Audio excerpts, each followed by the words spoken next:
January 31st, 2022, the Facebook group and page for Bring Brendan Santo Home was changed to Brendan's Legacy by Aunt Dawn on January 23rd, just 2 days after his body was recovered during a planned search of the Red Cedar River in Lansing, Michigan. A memorial service was held for public attendance on Thursday, January 27, 2022, from 2 to 8 p.m. at St. Andrew's Catholic Church in Rochester Hills, Michigan. A private burial will be held at a later date for the family. The memorial was overseen by Pixley Funeral Home of Rochester, Michigan.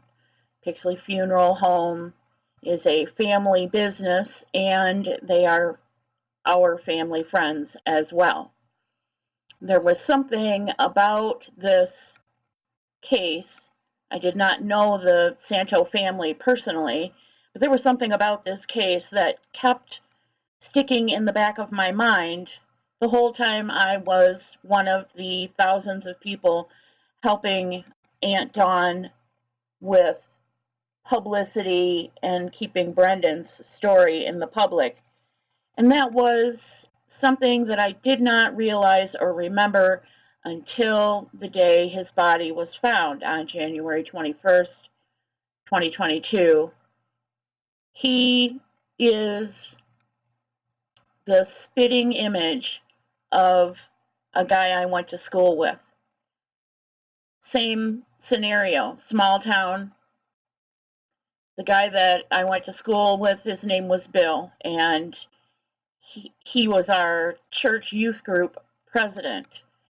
The older kids in our church youth group, a very active church youth group, had already graduated, and when it came time to elect a new president, we elected Bill because we saw in him leadership and potential. And I cannot remember now, high school is in my rearview mirror by a couple of decades, whether he served a full term and was on his second term as youth group leader president, or whether he was still in his first term. It was a typical middle-class story, tragic though it was, not unlike Brendan's story. There was a house fire, and the whole family perished in that fire. My friend, our friend, had a girlfriend, and she was devastated, you might imagine, as were we all. And like Brendan Santo, our friend was a leader, but in a quiet, friendly kind of way, humble to be sure. He had lots of friends, just like Brendan, was active in his church, just like Brendan, and had a bright future ahead of him, just like Brendan.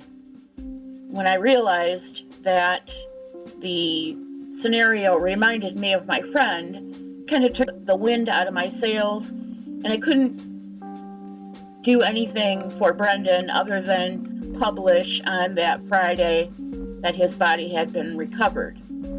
I want to play you a clip from the memorial video that is on the memorial page at Pixley Funeral Home. I think that it's a fitting tribute to both my friend and Brendan, who he reminds me of so much.